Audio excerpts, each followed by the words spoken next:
Hello student, मैं आज एक टॉपिक ले गया हूँ वैद्युत क्षेत्र की तीव्रता, इंटेंसिटी ऑफ इलेक्ट्रिक फील्ड। वैद्युत क्षेत्र की तीव्रता क्या होता है कि किसी भी वैद्युत क्षेत्र में क्षेत्र द्वारा किसी बिंदु पर अधिक से अधिक आकर्षण या प्रतिकर्षण बल लगाया जाता है या उस बिंदु द्वारा अधिक आकर्षण या प्रतिकर्षण बल का अनुभव होता है तो उस बिंदु पर क्षेत्र की तीव्रता अधिक मानी जाती है। और जहाँ बल का अनुभव कम होता है वहाँ क्षेत्र की तीव्रता कम मानी जाती है।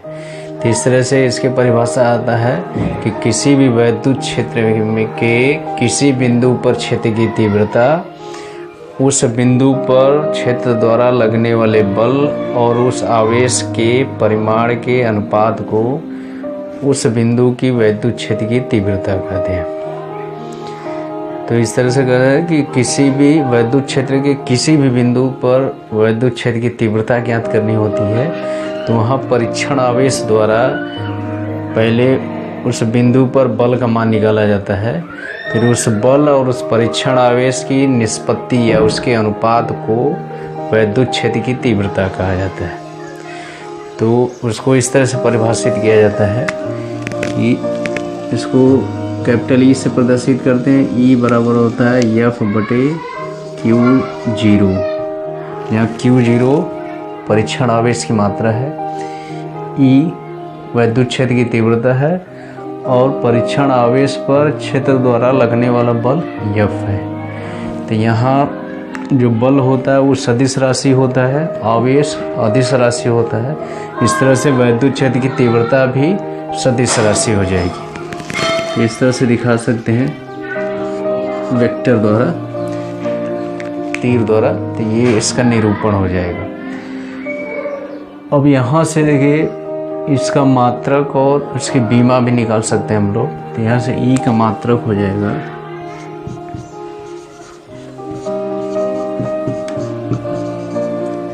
ई का मात्रक बराबर होगा एफ का मात्रक बटे क्यू का मात्रक। तो एफ का मात्रक होता है बल का मात्रक होता है न्यूटन और क्यू का मात्रक होगा कूलम, न्यूटन प्रति कूलम। इसको लिख सकते हैं न्यूटन को और छोटे रूप में लिख सकते हैं हम लोग किलोग्राम इंटू मीटर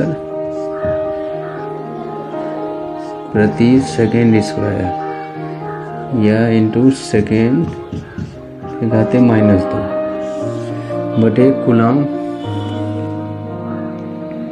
कूलम को लिख सकते हैं हम लोग एम्पियर इंटू सेकेंड। इसको हल करेंगे तो किलोग्राम हो जाएगा इंटू मीटर हो जाएगा इंटू सेकेंड के पावर -3 हो जाएगा इंटू एम्पियर। ये इसका मात्रक कहलाएगा। अब इसकी बीमा भी इसके द्वारा निकाल सकते हैं हम लोग। ई की बीमा हो जाएगा किलोग्राम पे एम लिख देंगे, मीटर है यल हो जाएगा, सेकेंड है टी हो जाएगा -3 और एम्पियर है ए हो जाएगा। तो इस तरह से बीमा इसकी ये हो गई। अब इसमें जो वैद्युत क्षेत्र की दिशा होती है वह बल की दिशा के अनुरूप होती है। अर्थात कोई भी धन आवेश वैद्युत क्षेत्र की दिशा में जिधर गति करता है या बल की जिस दिशा में गति करता है वही वैद्युत क्षेत्र की दिशा कहलाती है। अब कोई धन आवेश है तो उस पर बल की दिशा ही वैद्युत क्षेत्र की दिशा कहलाएगी। यदि ऋण आवेश है तो उसमें वैद्युत क्षेत्र की दिशा उसके विपरीत रहेगी। तो ये हो वैद्युत क्षेत्र की तीव्रता की परिभाषा, उसका मात्रक और उसकी बीमा। अब इसके बाद हम लोग सीखेंगे किसी भी बिंदु आवेश के कारण वैद्युत क्षेत्र की तीव्रता, intensity of electric field due to a point charge. तो किसी भी बिंदु आवेश के कारण किसी अन्य बिंदु पर वैद्युत क्षेत्र की तीव्रता क्या होती है उसके लिए फार्मूला बताया जाएगा। तो यहाँ पर मान लेते हैं कोई एक धन आवेश है जो बिंदु O पर स्थित है, जिस पर आवेश की मात्रा Q है, और इस आवेश से R दूरी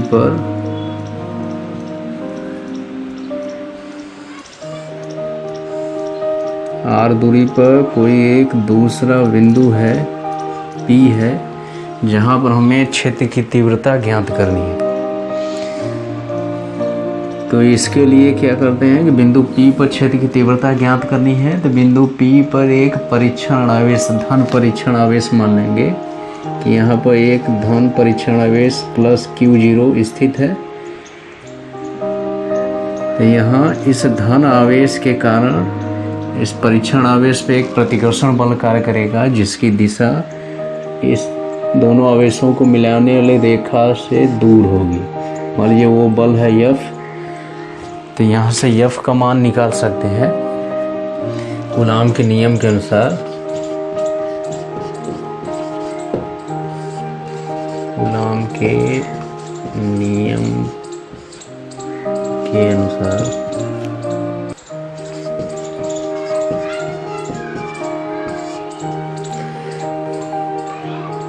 प्लस Q0 प्लस Q के कारण प्लस Q0 पर वैद्युत बल F बराबर हो जाएगा 1/4 pi epsilon not Q1 Q2 Q गुणे Q0 अपॉन R स्क्वायर। तो यहाँ ये जो कूलाम का नियम बताया गया था निर्वात के लिए बताया गया था कि निर्वात में स्थित दो आवेशों के बीच लगने वाला जो बल होता है 1/4 पाई एप्सिलॉन नॉट या epsilon 0 Q1 Q2 upon R square.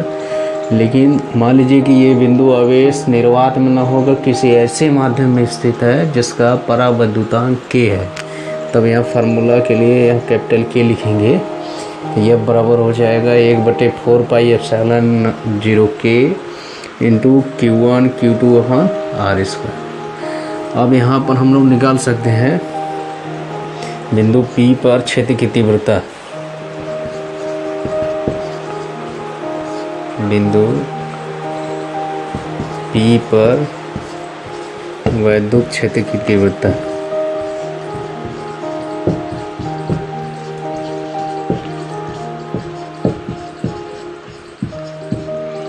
वैद्युत क्षेत्र की तीव्रता इसके परिभाषा के अनुसार अभी बताया गया E बराबर होता है F/Q0 होता है। तो यहाँ इसका मान रख सकते हैं E बराबर हो जाएगा, F का मान रखेंगे 1/4 pi epsilon not K into Q0 या Q0 अपॉन R स्क्वायर बटे Q0। अब यहाँ से Q0 से कट जाएगा, तो यहाँ से बचेगा E बराबर 1/4 pi epsilon not K Q upon R square. ये फार्मूला मेन बचता है इसमें। अब इसमें यदि यह आवेश निर्वात में हो तो निर्वात के लिए यहाँ पर लिखेंगे निर्वात के लिए निर्वात में K बराबर 1 होता है, इसलिए फार्मूला हो जाएगा E बराबर 1/4 pi epsilon 0 into Q upon R square.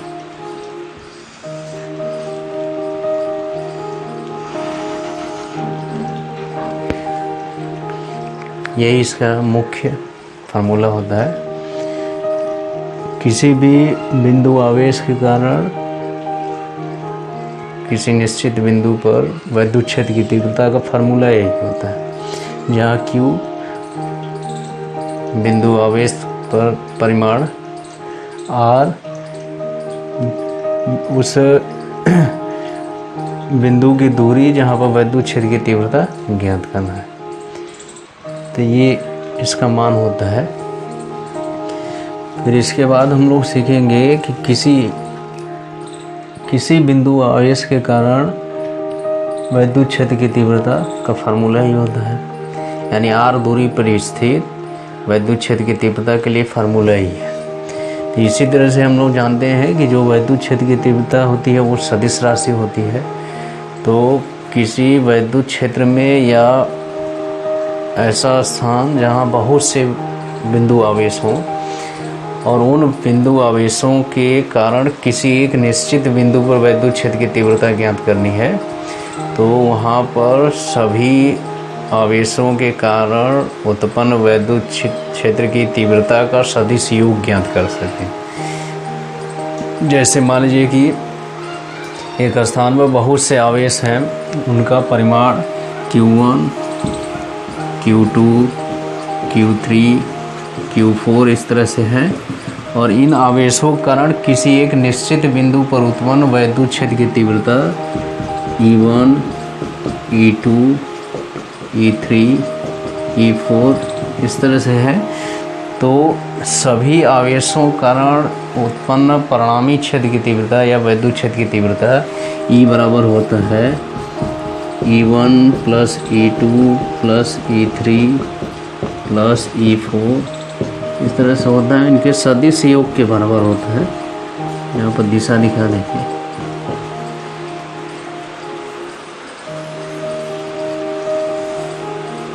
इसको भी ध्यान रखना है कि यदि बहुत से आवेश उपस्थित हों तो उन आवेशों के कारण किसी एक निश्चित बिंदु पर जो वैद्युत क्षेत्र की परिणामी तीव्रता होती है वह सभी आवेशों के कारण उत्पन्न चुंबकीय क्षेत्र की तीव्रता के सदिश योग के बराबर होता है। फिर इसके बाद आगे हम लोग जानेंगे एक समान रूप से आवेशित वलय के कारण वैद्युत क्षेत्र की तीव्रता। Intensity of electric field due to a uniform charged ring. अब इसमें माना चित्र में एक आवेशित वलय है जिसका केंद्र O है, त्रिज्या A है, स्मॉल a, और ये एक समान रूप से आवेशित है जिस पर आवेश की मात्रा Q है, और इसके केंद्र से x दूरी पर स्थित एक बिंदु P है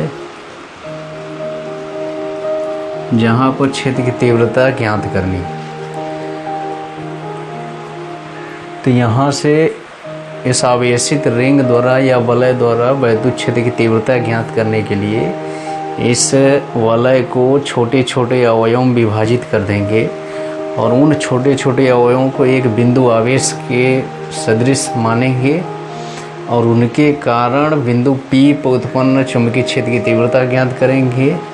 और इस तरह से वलय पर स्थित सभी छोटे छोटे अवयवों के कारण उत्पन्न चुंबकीय क्षेत्र की तीव्रता का सदिश योग ज्ञात कर लेंगे, तो वही उस पूरे वलय के कारण उत्पन्न चुंबकीय क्षेत्र की तीव्रता होगी। तो आइए इसको जानने से पहले इसमें मान लेंगे कि वलय पर एक छोटा सा अवयव AB लेते हैं और इसी के संगत एक नीचे अवयव समान अवयव लेते हैं, छोटा सा अवयव खंड इसका, जिस पर आवेश की मात्रा लेते हैं डेल्टा Q, और डेल्टा Q वाले आवेश या छोटे अवयव से बिंदु P की जो दूरी है वो स्मॉल r ले ली। तो यहाँ इस छोटे से अवयव से मिलाने वाली रेखा और इसके त्रिज्या या इसके केंद्र से दूरी के बीच जो कोण बनता है, मान लीजिए थीटा बन रहा है, तब यहाँ से हम लोग जान सकते हैं कि डेल्टा Q के कारण, मान लीजिए डेल्टा Q के कारण उत्पन्न बिंदु P पर उत्पन्न वैद्युत क्षेत्र की तीव्रता डेल्टा E हो, तो उसके लिए हम लोग मान इसका लिख सकते हैं डेल्टा E बराबर लिख सकते हैं बिंदु आवेश के कारण, उसको बिंदु आवेश मान सकते हैं। इसके पीछे हम यह बताएं कि बिंदु आवेश का उत्पन्न वैद्युत क्षेत्र की तीव्रता यही होता है delta Q upon R square हो जाएगा। ये डेल्टा E का मान हो गया। तो ये हमेशा होता है कि डेल्टा E की दिशा इधर होगी और इसको आगे मिलाएंगे तो थीटा कोण मिलेगा। तो इसको दो अवयवों में विभाजित कर सकते हैं वैद्युत क्षेत्र डेल्टा E को। एक समांतर घटक आएगा डेल्टा ई कास थीटा और एक लंबवत आएगा डेल्टा ई साइन थीटा। इसी तरह से इसके संगत जो छोटा सा अवयव हो डेल्टा क्यू, इसके कारण भी उत्पन्न विद्युत क्षेत्र की तीव्रता डेल्टा ई ए होगी, क्योंकि आवेश की मात्रा बराबर है, दूरी बराबर है। तो इसको भी दो घटकों में तोड़ेंगे तो समांतर घटक डेल्टा ई कॉस थीटा आएगा, लंबवत घटक डेल्टा ई साइन थीटा आएगा। तो दोनों को देखेंगे तो जो लंबवत घटक होगा एक दूसरे को निरस्त कर लेंगे, लेकिन इनके जो समानांतर घटक हैं, क्षैतिज घटक हैं, वो एक दूसरे से जुड़ते जाएंगे। यानी कुल मिला जुला के विद्युत क्षेत्र की परिणामी विद्युत क्षेत्र की तीव्रता उधर ही होगी, इसके समांतर होगी या इसके अक्ष के वलय के अक्ष के अनुदिश होगी, जिसका मान होगा डेल्टा ई कास थीटा। तो ये छोटे से अवयव कारण है। इसी तरह से इसके बगल में छोटा अवयव लेंगे तो इसके संगत इधर हो जाएगा, तो फिर उसके लंबवत घटक निरस्त हो जाएंगे, समांतर जुड़ता जाएगा। तो हम कर सकते हैं, अब इसका समेशन निकाल सकते हैं, योगात्मक रूप में प्रदर्शित कर सकते हैं कि पूरे वलय के कारण बिंदु P पर उत्पन्न क्षेत्र की तीव्रता summation delta E cos theta हो जाएगा। तो यहाँ पर लिख देंगे संपूर्ण वलय के कारण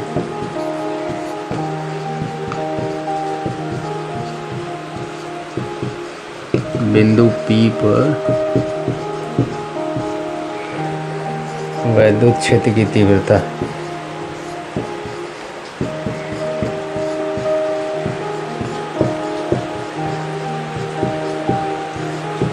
मान ये E है तो E बराबर हो जाएगा summation delta E cos theta हो जाएगा। अब इसमें मान रखेंगे E बराबर हो जाएगा समेशन डेल्टा ई का मान यहाँ से रख देंगे 1/4 पाई एप्सिलॉन नॉट के into delta q upon r square और इंटू कास थीटा हो जाएगा। अब यहाँ से जो समेशन का चिन्ह है, अब जिसका योग होना है अभी डेल्टा ई वाले में जुड़ जाएगा, क्योंकि छोटा छोटा आवेश पूरे वलय पर उसका परिकलन करना है। तो यहाँ जब चला जाएगा ये वाला संकेत डेल्टा वाला, तो ये कुल आवेशों का योग हो जाएगा। तो इस तरह से छोटे छोटे भाग के आवेशों को कुल योग करेंगे तो पूरे वलय पर स्थित आवेश के बराबर हो जाएगा। यानी यहाँ पर Q लिख सकते हैं या इसको E बराबर लिख सकते हैं 1/4 पाई एप्सिलॉन नॉट के Q upon r square into cos theta, ये फार्मूला आ जाएगा। अब इसमें R का मान रख दें और कास थीटा का मान रख देंगे तो मुख्य फार्मूला आ जाएगा। तो यहाँ चित्र से हम लोग देख सकते हैं, चित्र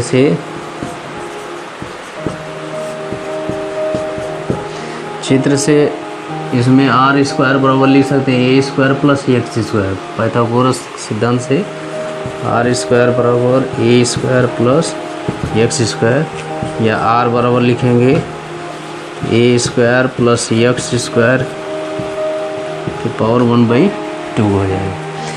अब वहाँ से कास थीटा का भी मान निकाल सकते हैं। कास थीटा बराबर आधार बटे कर्ण, तो आधार इसमें क्या है एक्स है और कर्ण क्या है आर है, एक्स अपॉन आर लिख सकते हैं।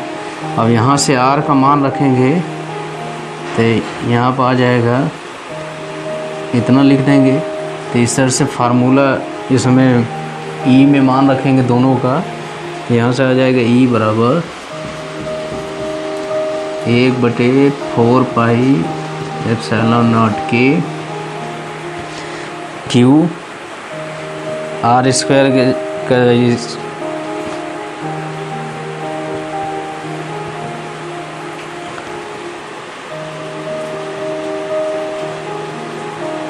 आर का स्क्वायर है। अब इसमें कास थीटा का मान रखेंगे तो एक्स अपॉन आर, एक आर और आ जाएगा, आर घाते 3 हो जाएगा। अब इसके आर घाते 3 करेंगे तो यहाँ 3/2 हो जाएगा। तो इस तरह से लिखेंगे Q इंटू एक्स ए स्क्वायर प्लस एक्स स्क्वायर की पावर 3/2, ये मुख्य फार्मूला आता है कि एक समान रूप से आवेशित वलय के कारण किसी बिंदु पर उत्पन्न वैद्युत क्षेत्र की तीव्रता 1/4 पाई एप्सिलॉन नॉट के QX अपान A² प्लस x² की पावर 3/2, जहाँ के उस माध्यम का परावैद्युतांक जहाँ आवेशित रिंग या वलय रखी गई है, Q वलय पर कुल आवेश की मात्रा, x वलय के केंद्र से उस बिंदु की दूरी जहाँ वैद्युत क्षेत्र की तीव्रता ज्ञात करनी है, A वलय की त्रिज्या। इस तरह से ये होता है वैद्युत क्षेत्र की तीव्रता। अब इसमें और कुछ विशेष स्थितियां हैं जिसमें वैद्युत क्षेत्र की तीव्रता के लिए फार्मूला बदल सकता है। तो आइए उसको सीखते हैं हम लोग।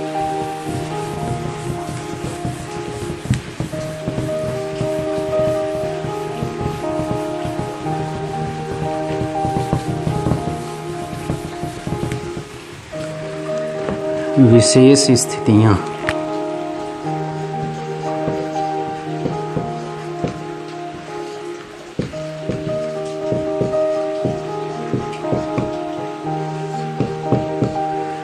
पहला इसमें,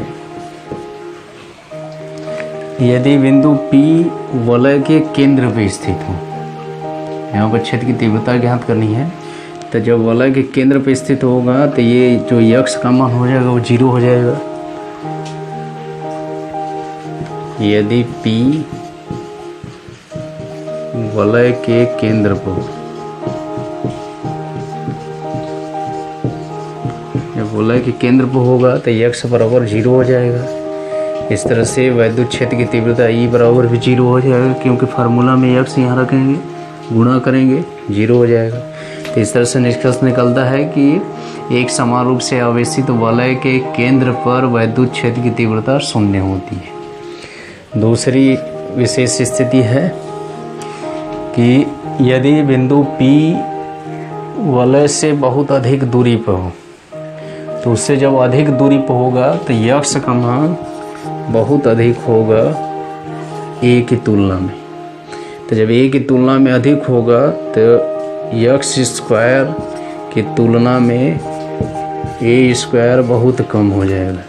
तो इस तरह से A² को नगण्य मान सकते हैं, A² को छोड़ा जा सकता है या उसके जगह 0 रखा जा सकता है। तब वैद्युत क्षेत्र की तीव्रता E बराबर हो जाएगा, A को छोड़ देंगे, सीधे x बचेगा, तो x² घात इसका कट जाएगा 2, x घात 3 आ जाएगा, 1 x कट जाएगा, यहाँ से आ जाएगा सीधे 1/4 पाई एप्सिलॉन नॉट के Q अपान x²।